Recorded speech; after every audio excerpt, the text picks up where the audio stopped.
బలవంతపు బదిలీలతో హోంగార్డుల ఆవేదన. రొటేషన్ పద్ధతిలో ఏటా బదిలీలతో కుటుంబాలు తీవ్ర ఇబ్బందులు ఎదుర్కొంటున్నాయి. వందల కిలోమీటర్ల దూరం ప్రయాణించి విధులు నిర్వర్తించడం భారంగా మారిందని ఆందోళన. ప్రయాణ ఖర్చులతో సగం వేతనం ఖర్చు అవుతుందని ఆవేదన.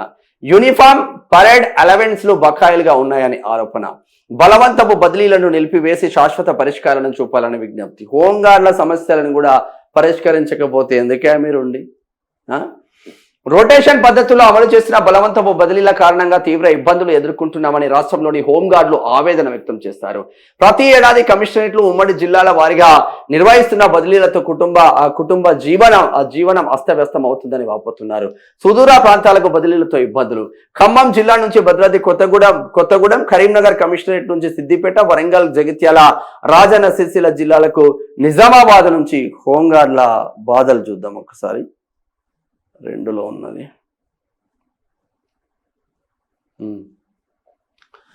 నిజామాబాద్ నుంచి కామారెడ్డి, ఆదిలాబాద్ నుంచి నిర్మల్, కొమరంభీం, ఆసిఫాబాద్ జిల్లాలకు బదిలీలు చేస్తున్నారని హోంగార్డులు చెప్తున్నారు. అలాగే మహబూబ్ నగర్ నుంచి వనపర్తి, గద్వాల, నారాయణపేట, నల్గొండ నుంచి సూర్యాపేట, యాదాద్రి, భువనగిరి జిల్లాలకు తరలిస్తున్నారని పేర్కొంటున్నారు. వందల కిలోమీటర్ల ప్రయాణం భారంగా మారింది. ఆర్డర్ టు సర్వ్ విధానంలో జరిగే ఈ బదిలీలతో ప్రతిరోజు వందల కిలోమీటర్లు ఆ దూరం ప్రయాణించి విధులకు హాజరు కావాల్సి వస్తుందని హోంగార్డులు ఆవేదన వ్యక్తం చేస్తున్నారు. ఇటీవల భారీగా పోలీస్ నియామకాలు జరిగినప్పటికీ సిబ్బంది కొరత పేరుతో హోంగార్డులను బదిలీ చేయడం సబబు కాదని ప్రశ్నిస్తున్నారు. కుటుంబాలు, పిల్లల చదువుపై ప్రభావం. ప్రతి సంవత్సరం బదిలీల భయం వెంటాడుతుందని, ఒకే చోట స్థిరపడే అవకాశం లేకపోవడంతో పిల్లల చదువులు, కుటుంబ జీవనం తీవ్రంగా దెబ్బతింటుందని చెబుతున్నారు. సంచార జాతుల వారీగా తరచూ సమాలు సదురుకొని ఇతర జిల్లాలకు వెళ్లడం శక్తికి మించిన భారంగా మారిందని వాపోతున్నారు. బస్ కనీసం వాళ్ళకైనా క్వార్టర్స్ ఇస్తారంటే అది లేదు. ప్రయాణ ఖర్చులతో వేతనం కరిగిపోతుంది. ఇప్పుడు 2వ తరగతి ఇడ చదవాలి, 3వ తరగతి ఆడ చదవాలి, 4వ తరగతి ఇంకొకడికి పోవాలి. ఏడ కుదురుగలేదు హోంగార్డుల జీవితం. ప్రయాణ ఖర్చులతో వేతనం కరిగిపోతుంది. సుదూర ప్రాంతాలకు వెళ్లేందుకు అయ్యే ప్రయాణ ఖర్చులు కూడా తమ వేతనం నుంచే భరించాల్సి వస్తుందని, సగం జీతం రవాణా ఖర్చులకే వెచ్చించాల్సి వస్తుందని తెలిపారు. మిగిలిన డబ్బుతో కుటుంబ పోషణ, ఇంటి అద్దె, పిల్లల చదువులు, వైద్య ఖర్చులు నిర్వహించడం కష్టంగా మారడంతో అప్పులు చేయాల్సి వస్తుందని చెబుతున్నారు. అలవెన్స్లు కూడా అందడం లేదు. ఇప్పటికే రావాల్సిన యూనిఫామ్ అలవెన్స్ ఇంకా చెల్లించలేదని, పరేడ్ అలవెన్స్ కూడా ఏడాది కాలంగా తమ ఖాతాలో జమ కాలేదని హోంగార్డులు ఆరోపిస్తున్నారు.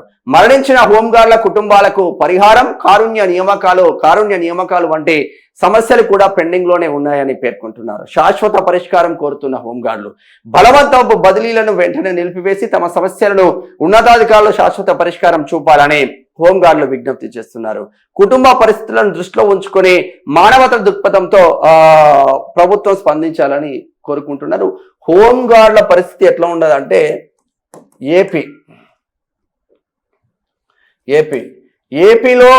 ఏపీలో హోంగార్డ్స్ ఉన్నారు. ఇక్కడ తెలంగాణ స్టేట్ లో కూడా హోంగార్డ్స్ ఉన్నారు.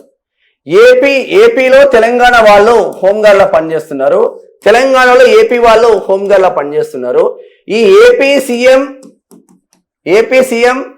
టిఎస్ సీఎం ఈ ఇద్దరికి హోంగార్డులు మొరబెట్టుకొని చెప్పి బెజార్ అయిపోయింది. మా కుటుంబాలు ఆగమవుతున్నాయి సార్, తెలంగాణలో ఉన్న హోంగార్డులను తెలంగాణకి ట్రాన్స్ఫర్ చేసుకోండి, ఏపీలో ఉన్న హోంగార్డులను తెలంగాణకు తీసుకోండి, తెలంగాణలో ఉన్న హోంగార్డులను ఏపీకి తెలంగాణలో పనిచేస్తున్న ఏపీ హోంగార్డులను ఏపీకి తీసుకురండి అని అటు కేసీఆర్ ఉన్నప్పుడు మొరబెట్టుకున్నారు, జగన్మోహన్ రెడ్డి ఉన్నప్పుడు మొరబెట్టుకున్నాడు కాలే. ఇప్పుడు ఇక్కడ సీఎంకు అక్కడ సీఎంకు కలిసినా కూడా పనులు అవుతలేవు.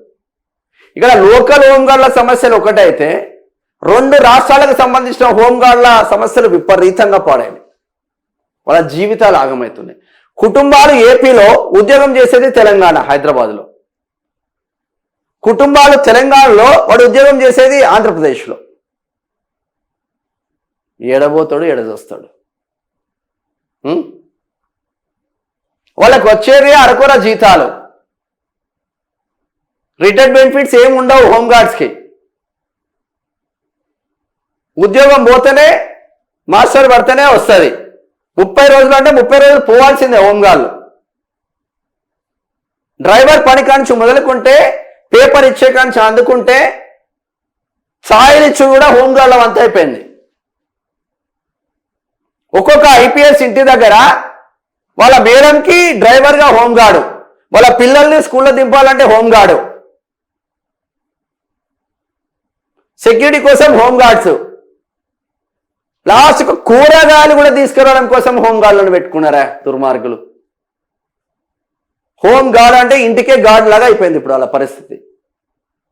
కాకి యూనిఫామ్ వేసుకుంటాడు కానీ ఇంటికే పెద్ద గార్డ్ అయిపోయింది ఇప్పుడు. ఇప్పటికైనా రెండు రాష్ట్రాల తెలుగు రాష్ట్రాల ముఖ్యమంత్రులు దీనిపైన సోయి తెచ్చుకొని రాష్ట్రాల ట్రాన్స్ఫర్లు చేస్తే ఆడో 150 మంది పనిచేస్తున్నారు, ఈడో 200 మంది పనిచేస్తున్నారు. ఏ రాష్ట్రం కూడా ఆ రాష్ట్రంలో ఉంటారు కదా, ఎన్ని రోజులు మొదలుపెట్టుకోవాలి. బయట ఉద్యోగస్తుల్లాగా పోయి ధర్నాలు చేయలేరు కదా వాళ్ళు. పోలీస్ డిపార్ట్మెంట్ ధర్నాలు చేయలేదు, ధర్నాలు చేస్తే కథం పట్టిస్తారు అప్పుడే. ఇన్ని సమస్యలు ఉన్నాయి హోంగార్డులే, పాపం బాధ అనిపిస్తున్నాయి. అందుంచే హోంగార్డుల ఆవేదన బ్యానర్ ఐటంగా తీసుకున్నాం.